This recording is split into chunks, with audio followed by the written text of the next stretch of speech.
quand d'un côté, dans le monde, il y a 550 000 femmes qui meurent encore aujourd'hui en couche, il y a de l'autre côté, jamais les femmes occidentales enceintes, et particulièrement les Françaises, n'ont été aussi bien accompagnées qu'aujourd'hui. Du moment où je suis enceinte et que je le dis, je suis vérifiée, testée, analysée, échographiée. À partir du moment où je vais accoucher, si les contractions sont trop douloureuses, on me pose une péridurale. À partir du moment où l'enfant ne s'engage pas, on me fait une césarienne. Si le passage est trop étroit, on me fait une épisiotomie. Si l'enfant a des difficultés respiratoires, il dispose de tout un service de réanimation. Alors je me pose une question quand je vois les résultats de l'OMS et du dernier rapport du Sénat de 2011, quand on peut lire que les dépressions postpartum, c'est-à-dire après la grossesse, sont en hausse croissante avec des chiffres totalement alarmants. Je me pose la question de comment ça se fait qu'un fait nouveau apparaît, c'est-à-dire des dépressions prépartum, c'est-à-dire pendant la grossesse, alors qu'elles sont hyper surveillées. Et je me dis comment ça se fait que nous avons des accouchements de plus en plus pathologiques. Alors, la dépression, moi, ça me touche parce que d'abord, ça coûte une fortune aux entreprises et à la sécurité sociale. Et puis, je me dis, être parent, quand on est en pleine forme, c'est déjà sportif. Mais alors, quand on est en dépression, je n'ose même pas imaginer. Alors, l'histoire de Naître Enchanté commence dans une voiture. Un couple, avec évidemment une femme enceinte, se dirige à la maternité pour accoucher de leur premier enfant. Et les contractions s'intensifient de plus en plus. Et il se trouve qu'il y a une petite fille de 6 ans dans la voiture. Et alors cette femme se dit, mon Dieu, mais si je commence à faire « Ah !» la petite fille va être juste traumatisée. Donc peut-être parce que cette femme est chanteuse, elle se dit, tiens, je vais vibrer ma contraction douloureuse, et non seulement je vais vibrer ma contraction douloureuse, mais en plus, je vais lui faire un sourire à cet enfant pour lui dire « Tout va bien, je gère, ça fait ah !» Et de fil en aiguille, je dirais, de contraction en contraction, de vibration en vibration, elle se rend compte qu'elle gère le stress, le sien et celui de la personne qui conduit et de la petite fille. Elle gère la douleur et elle gère le temps, c'est-à-dire qu'elle oublie complètement le temps. Et cet enfant glisse. Cet enfant est une merveille, à la fois éveillé, à la fois serein. Elle se dit « Waouh, je suis la reine du monde, ouais, j'ai accouché de mon enfant ». Elle n'avait aucune idée que c'était possible. D'accord ? Il se trouve que cette femme, je vais en parler, c'est moi. Bon. Quelques mois après, je retombe enceinte. Et j'apprends au bout de 5 mois de grossesse que cet enfant n'est pas viable. Alors là, je suis effondrée. Et puis je me dis, ben, je vais profiter de ce drame pour vérifier si l'impact de la vibration sur l'accouchement est le même avec un fœtus inerte. Et donc, je vais là commencer à travailler sur les sons. Ah, les voyelles, les vibrations, les fréquences aiguës, les fréquences graves. Je suis une véritable bricoleuse pour mettre au monde cet enfant. Et je me rends compte que mon corps s'ouvre, s'ouvre, s'ouvre. Il s'ouvre, mais l'enfant ne descend pas. Et alors je me dis, mais qu'est-ce qui manque? Qu'est-ce qui manque par rapport à la première fois? Bingo, il me manque la joie. J'ai peur, je suis terrorisée à l'idée de voir cet enfant. J'ai peur de voir un monstre. Alors là, immédiatement, je vais changer ma façon d'être, je vais mécaniquement afficher ce sourire et je vais penser oui, oui. Ah, des larmes coulent sur les joues, mais je ne lâche pas le sourire et je ne lâche pas mon oui. Ah, et 10 minutes après, l'enfant arrive au monde. Alors, à partir de là, moi, je veux comprendre. Et je vais rencontrer les scientifiques, les chercheurs, les sages-femmes, les médecins. Ils vont m'apprendre des choses, mais juste sublimes, sur l'intelligence ultra sophistiquée du corps de la femme à ce moment-là. La musicalité, la symphonie fantastique des hormones. Par exemple, il faut savoir que l'adrénaline, par exemple, peut à la fois accélérer le temps de travail d'un accouchement, comme l'adrénaline, toujours l'adrénaline, peut l'arrêter. suivant l'état émotionnel de la femme et les circonstances de l'accouchement. C'est-à-dire que, par exemple, une femme qui commence son accouchement vit un état émotionnel, un stress émotionnel intense, et bien l'adrénaline, elle stoppe le processus parce qu'elle se dit, bon, on va attendre que la maman règle son histoire émotionnelle et puis on va remettre ça un peu plus tard, d'accord? Cette même adrénaline, en fin de travail, au moment où l'enfant est prêt à l'expulsion, elle va arrêter, elle va accélérer le processus. Si la maman vit un stress émotionnel intense, elle a dit, bon là, c'est trop tard pour arrêter, on va accélérer. Bon, les hormones, la prolactine par exemple, la prolactine permet de faire le lien maternel de la femme. Donc nous, on ne fait pas grand-chose, on est vraiment à subir, enfin pas subir, à être la résonance de toute cette symphonie hormonale. Alors je vais apprendre plein de choses, je vais devenir professeur de chant pour comprendre, je vais passer à la faculté pour coacher, pour savoir coacher, je vais aussi me former aux thérapies brèves paradoxales pour pouvoir accompagner. Et puis je vais accepter de transmettre uniquement dans un premier temps je vais transmettre aux femmes qui me le demandent, et puis aux médecins qui me le demandent, aux gynécologues qui me le demandent, aux sages-femmes qui me le demandent. Et ça marche. Et chaque fois, je suis de plus en plus étonnée, et chaque fois, je veux en savoir un peu plus. Je vais faire un témoignage filmé de cette histoire, parce que de fil en aiguille, je vais encore vivre 3 accouchements, où je vais vérifier, préciser, affiner cette méthode. Et dans un des accouchements, je filme tout, évidemment. Je décide de le mettre en ligne, parce que j'en ai marre de l'envoyer par la poste et de faire la queue. Je le mets en ligne, et là, 60 000 visites en 3 mois de femmes du monde entier. D'Australie, d'Afrique du Sud, des États-Unis, du Kazakhstan. Des femmes soit enthousiastes, soit juste désespérées. Venez, venez, venez. Et je vais aussi faire un protocole avec l'unité de recherche de l'hôpital Foch, où là, ce protocole, c'est sur 300 mamans, et il y en a 150 qui vont avoir la méthode, 150 qui ne l'ont pas, et les médecins mesurent, parce qu'ils sont convaincus, enfin en tout cas ils en ont la certitude, mais ils veulent le vérifier, que ça diminue, cette vibration, ce oui et cette ouverture psychique et physique conjointe, diminue le temps de travail. Et moi, je suis toujours dans mon idée que ça diminue, voire supprime, le risque de dépression postpartum. Donc on fait ce protocole, et qu'est-ce que je fais pendant ce protocole? Eh ben, en fait, j'entraîne les femmes à s'approprier leur accouchement.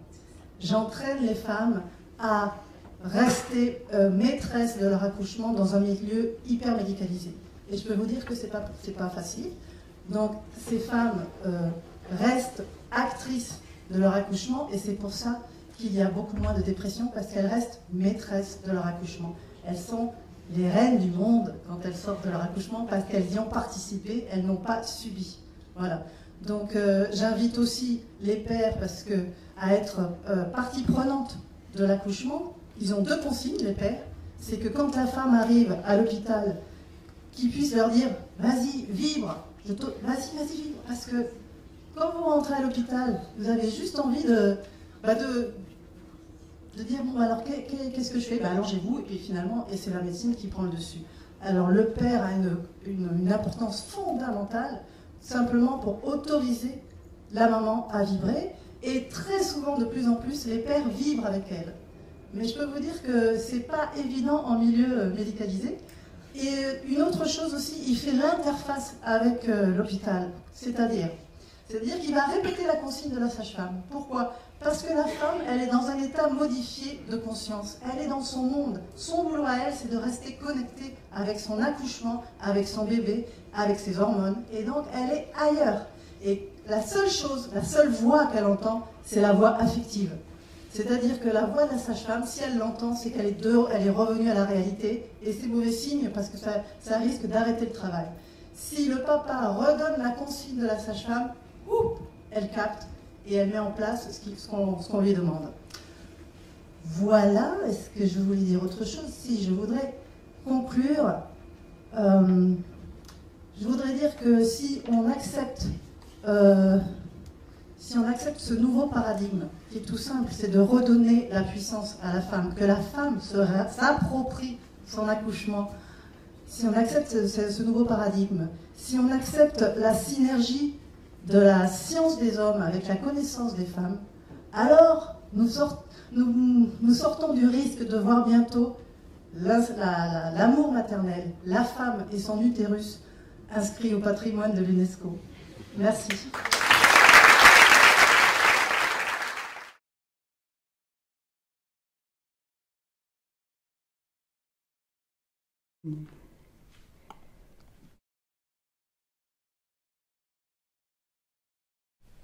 Et ma maman, elle a fait les sons, mais c'est comme si c'était elle qui a couché, quoi. Elle me disait, Aline, fais les sons, elle criait. Et du coup, mon mari, qui nous voyait faire les sons toutes les deux, il faisait les sons avec nous. Ça a été long, parce qu'au début, je n'osais pas faire les sons. Et le col, il est resté à 1, mais il est resté à 1, genre 5 heures. Je trouve que c'est intime, quand même. C'est vraiment intime. Et de savoir qu'il y avait des mamans dans les autres chambres, de savoir que j'étais la première à le faire, donc c'était pas connu dans cet hôpital. J'étais pas convaincue, j'arrivais pas. Et je me crispais. Et le fait de me crisper, je me détendais pas. Après, on m'a ramené un ballon, je me suis mis dessus et j'ai commencé à... D'accord. Tout doucement, mais même sans contraction.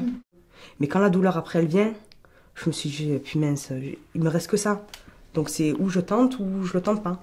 Et après là, je l'ai fait et plus je le faisais, plus je prenais de la confiance et plus je me sentais mieux. Et à un moment donné, c'est bizarre, j'étais carrément en transe. Parce que je rigolais. Je me suis mise à rire toute seule, comme une folle en fait.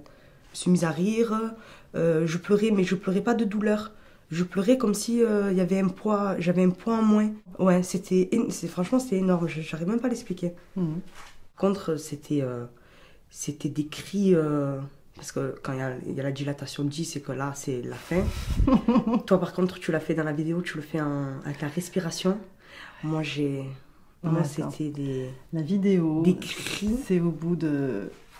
Oui. C'est la 4e naissance, ça fait 5 ans que je fais des sons. Ouais. Tu vois ce que je veux dire? Et là, peut-être qu'il y avait une petite part de déception, parce que j'aurais voulu vraiment, à la fin, pouvoir le lâcher prise total, tu sais. Et moi, ça a été le hurlement de soulagement, mais ça a été le cri final. Ouais, parce que je pense que ton corps avait besoin de cette dernière énergie. Ouais. On est tous différents. Et là, j'ai fait que des graves pendant tout le long. Et le dernier son, c'était aigu. Et là, il était là. Je n'oublierai jamais. Et si j'en ai un deuxième, je referai. Bon, d'accord. Donc cette méthode m'a apporté plus d'assurance, plus de sérénité face à la douleur. Et plus de cadrage de cette douleur. C'est-à-dire que vraiment, le sentiment que j'en ai, c'est que ça m'a permis de donner des limites aux sensations que j'éprouvais, aux sensations physiques que j'éprouvais, de les encadrer. C'est comme si je les mettais en boîte quelque part. Hein. Je les mets dans ce protocole et je les mets. Enfin, c'est pas vraiment de la maîtrise, mais je les dirige. Voilà. J'ai dirigé cet accouchement d'une certaine manière et c'est ça qui m'a permis de me confronter à toutes les sensations physiques que j'éprouvais et de leur faire face en fait. Enfin, j'avais déjà vécu deux accouchements qui étaient des accouchements provoqués par commodité pour les sages-femmes parce qu'il y avait de la place en salle de naissance, que ça les arrangeait du coup de remplir leur planning au moment où elles voulaient le remplir. Et physiologiquement, je pense que ça ne fait pas du bien ni à la mère ni à l'enfant, c'est-à-dire que de plus en plus de nos jours, on voit des accouchements provoqués qui se terminent en césarienne parce que ça fait des accouchements très longs, où les bébés ne sont pas forcément prêts à sortir, où du coup ça se termine effectivement en césarienne, et c'est pas bon pour notre corps, c'est pas bon pour notre enfant. Donc je voulais pas de ça, je savais qu'il y avait un retour à autre chose possible, un retour aux sources tout simplement, enfin qu'on pouvait reprendre en main notre corps de femme et vivre pleinement ces accouchements. Donc voilà, c'est ce que j'ai voulu faire. Moi, je suis vraiment très fière du moment où j'ai refusé de me mettre sur le dos quand elles m'ont demandé de m'allonger sur le brancard quand je suis arrivée à la maternité et qu'elles m'ont dit allongez-vous sur le dos et que je suis montée à 4 pattes sur la table. Je suis très fière de ça parce que c'est peut-être la seule fois où j'ai réussi à faire ce que je voulais malgré la consigne médicalisée entre guillemets. Bonjour, Alors moi, ce qui m'intéresse de savoir, c'est la différence que tu as notée entre Corinne, ta femme, qui a accouché 2 fois par déclenchement, et puis cette 3e naissance qu'elle a choisie naturelle. Beaucoup plus d'énergie, beaucoup plus de vivacité, plus attentive. On sentait qu'elle subissait moins l'instant que les fois précédentes. Quand elle a accouché de nos 2 premiers enfants, elle n'était pas vraiment maître en fait de ce qui se passait. Elle subissait plus les choses. Là, le 3e, on sent qu'il y a une certaine présence, une certaine vivacité, énergie qui se dégage. D'ailleurs, ça s'est même vu à la fin de l'accouchement, où 1 heure et demie après l'accouchement, elle m'a dit bon, c'est bon, on peut retourner à la maison. Là, je suis très surpris que les choses soient vraiment vécues pleinement et que ça se passe naturellement, sans aucun problème. C'est une belle manière d'expliquer, de redéfinir le couple en fait dans sa complémentarité. Et le père a une mission, il la remplit et il la remplit bien de manière vraiment naturelle aussi quand il est attentif et à l'écoute de ce qui se passe. C'est presque un automatisme. Donc le conseil que je donnerais au père, c'est de s'écouter soi et d'écouter et d'être attentif à ce qui se passe pour apporter le meilleur accompagnement.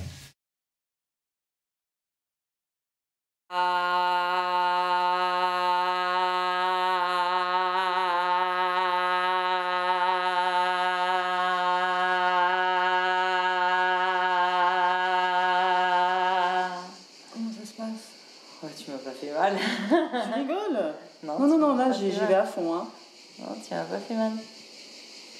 Je sentais que la vibration me permettait de gérer. D'accord. Bon ben voilà. On essaye plus fort? Oui. Est-ce que tu serais plus sensible? Je sais pas, essaye, vas-y. Ah ouais, là ça fait mal.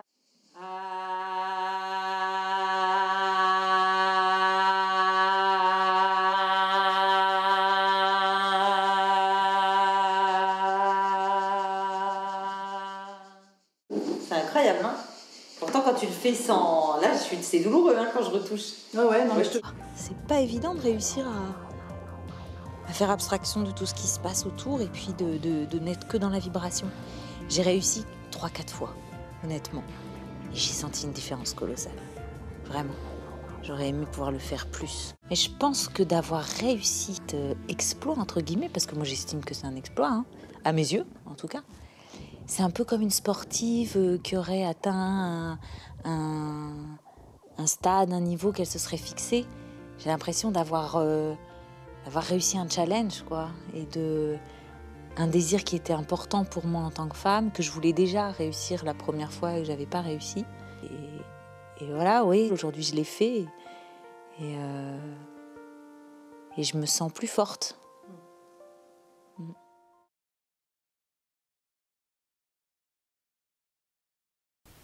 Dans quelle mesure peut-on décréter qu'un fœtus est conscient de ce qu'il fait ou de ce qu'il ressent? Pour l'instant, personne ne peut le dire. Mais ce qui est certain, c'est qu'ils reproduisent après la naissance les sensations qu'ils ont eues avant la naissance. Donc il y a une mémoire, et s'il y a une mémoire, il y a probablement une inscription, en tout cas, dans le corps et dans le psychisme du bébé. Non seulement ils goûtent et ils sentent, mais ils se souviennent de ce qu'ils ont goûté et ils le préfèrent. Et ça a été montré depuis très longtemps. Déjà en 70, on montrait chez l'animal qu'il avait une préférence pour les goûts ou les odeurs qu'il avait reçus in utero, à condition que sa gestation ait été plaisante. Mais si une certaine odeur était associée à une douleur chez la mère ou à un malaise chez la mère, à ce moment-là, il n'y touchait plus jamais. Et même s'il avait faim et que le lait était aromatisé avec l'odeur qui avait été associée à ce malaise de la mère ou à cette douleur ou à cet inconfort, même ayant très faim, il ne goûtait pas de ce lait-là.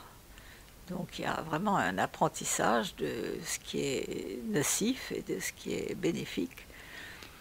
in utero, et donc on peut considérer que le bébé avant la naissance est déjà en période d'apprentissage, pas seulement après la naissance. Moi personnellement, je considère qu'il y a un passage important, que je ne pense pas que la naissance soit traumatique, sauf si elle est mal faite, si elle est brutale, s'il a mal, si la mère hurle tout le temps, enfin si ça se passe mal. Mais autrement, je pense que c'est tout simplement un passage, quelque chose de nouveau qui se présente au bébé et auquel il faut qu'il s'habitue, mais que pour tout ce qui est sensorialité qui est dans mon domaine, il y a une continuité transnatale absolument évidente. Toutes les recherches et toutes les découvertes qu'on a fait dans les 30 dernières années le prouvent complètement. On est en couple déjà depuis 2 ans à peu près. Et je suis tombée assez rapidement enceinte alors que j'avais 18 ans. Donc c'était assez chaud, mais on s'est dit qu'on allait gérer et que ça allait marcher. Et on nous a proposé l'expérience Naître Enchantée. Donc on s'est dit pourquoi pas, ça a l'air un peu fou, mais on y va. Et en fait, on s'est vachement reconnu dans ces exercices et on a pu se prouver que ça marchait, que c'était pas que de la folie. Par de nombreux trucs. Moi, par exemple, par une migraine, j'ai pu gérer la douleur comme ça une fois, donc je me suis dit que c'était attesté pendant l'accouchement. Moi qui voulais accoucher naturellement, je sais pas en fait si déjà j'aurais pu. Pas parce que gestion de la douleur, mais parce que les 3 premiers centimètres que j'ai fait dans le bain, je les ai tenus en fait grâce à la vibration. Je pense qu'il n'y aurait pas eu ça, j'aurais pris une petite douche et j'aurais vite parti à la maternité. Par exemple, on a émis la possibilité de ne jamais prononcer le mot péridurale. C'est moi qui ai demandé ça. Du début à ça la aide, fin, vraiment. Elle n'a pas entendu le mot péridurale. Je voulais pas qu'on me la propose, parce que même si je dise que c'était trop intense et que j'allais mourir, je voulais pas qu'on me dise mais il y a ça. Parce que automatiquement, à un moment donné de l'effort, le cerveau il se dit merde, je peux pas tenir. Quoi. Non, c'est plus gérable. En fait. Tant qu'à faire, autant prendre un truc de substitution pour voilà. En fait, Donc à un moment donné, c'est le fameux moment où la femme met le pied dans la tombe. Elle était entre le moment, n'inquiétez pas mesdames. Elle était au moment où j'ai peur de dire le mot, mais au fond j'ai envie de le faire comprendre que je la veux quoi. Du coup, ce qui s'est passé, c'est que là, on a augmenté les vibrations. Moi, je l'ai massé. Laurence. La sage-femme nous a beaucoup aidé, elle a vibré avec moi, on a essayé des trucs, tout ça pour vraiment essayer d'accompagner le truc au mieux. Mais c'était, voilà, c'est un passage quoi, c'est le passage où on a le choix entre continuer sur sa voie et tenir jusqu'au bout ou abandonner. C'est comme pour tout en fait, hein, voilà. Mais moi à la maternité déjà tout le monde est venu me voir en me disant alors c'est vous qui avez accouché comme une guerrière. J'ai dit oui, à chaque fois tous les gynécos et tout sont venus, mais une fierté intense quoi. Je sais que c'est les hormones hein, mais les jours à la maternité j'ai un sourire jusque là, tout le monde me disait mais vous voulez pas vous reposer? Ah non je suis trop contente. J'étais trop contente quoi. Même aujourd'hui quand j'y repense je me dis mais comment c'est possible que moi j'ai réussi à faire ça quoi, à garder le cap, à me dire je sais pas, je pensais pas que c'était possible quoi, je pensais qu'il fallait être idiot pour y arriver, ben non, même nous on peut le faire quoi. À l'heure d'aujourd'hui, l'homme il a une réelle place importante et c'est maintenant qu'il faut la prendre, je pense.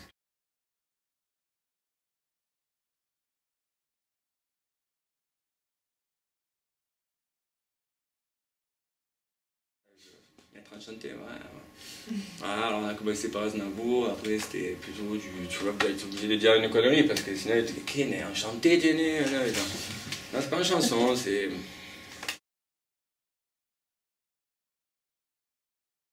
Moi, ce que je trouvais génial, c'est de vivre cet accouchement avec Fabien. Voilà. Mais moi, je l'ai senti. Il était vraiment super actif. Elle était là, donc hop, elle était pas bien. Et en fait, je faisais exprès, je l'ai tirée parce que je voyais que ce qu'elle voulait faire, c'est elle voulait se suspendre de partout. À un moment donné, elle était sur le lit, je dis c'est bon, j'ai compris. Hop, je donnais, elle était. Hop, et au moment quand on vibrait, en même temps qu'on vibrait, hop, je l'ai tirée, je l'ai ramenée. Le fait qu'elle me disait, vous êtes à 4, c'est bien. J'ai sorti du rythme en fait, parce que c'est une sorte de rythme qu'on prend, c'est avec les vibrations et tout, et du coup j'étais plus dans le truc, et du coup ça me faisait trop mal les contractions. Et Elle a commencé, elle dit jamais de gros mots. Hein.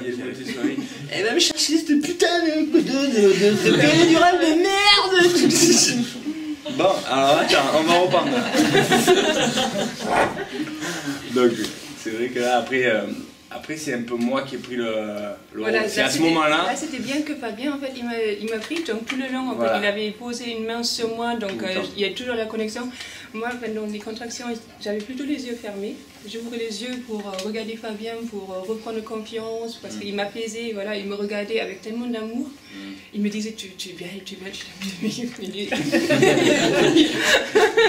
Non, mais ce sourire, c'était impressionnant pendant les contractions. Je vous dis, oui, le sourire aussi, il avait beaucoup de. Je sais pas où est-ce qu'elle est allée. Là, en fait, c'est à ce moment-là, donc j'ai dit, bon, comme je me souvenais de ce que tu avais dit, bon, voilà, allez, on regarde celle-là. Si c'est de la douleur, si celle-là, elle passe pas de la prochaine contraction, on essaye de vibrer. Si ça te fait trop mal, on la fait.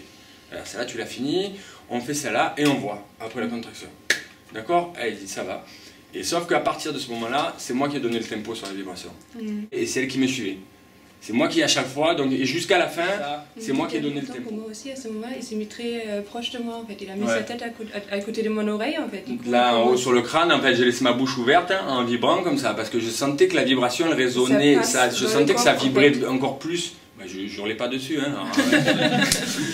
Non, du coup, les vibrations passaient en moi, et du coup, c'était plus simple pour moi, parce que je retrouvais mon rythme. Voilà, quand elle vibrait, elle était vraiment dans les grosses contractions, et elle avait un sourire d'ange, mais c'était vraiment, je me disais, c'est pas possible, quoi. Il y a une caméra cachée, ils vont me dire, c'est bon, on arrête. Vous avez fait ça pour la première aussi? Ouais. C'est efficace, hein? Ça sert à rien à côté. Bah si, vous êtes là. Heureusement. Vous pouvez me rassurer quand même. Ah, j'espère, hein. La présence. Exactement. Je vous mets en tension, hein. C'est de juste pas bouger. Il n'y a plus d'aiguille, hein. Ça y est, c'est juste de l'eau comme je vous ai expliqué. À partir de là, je ne fais plus rien de spécial. Ça ne devrait pas trop vous gêner, vous pousser, vu que c'est pas au niveau de la poignée.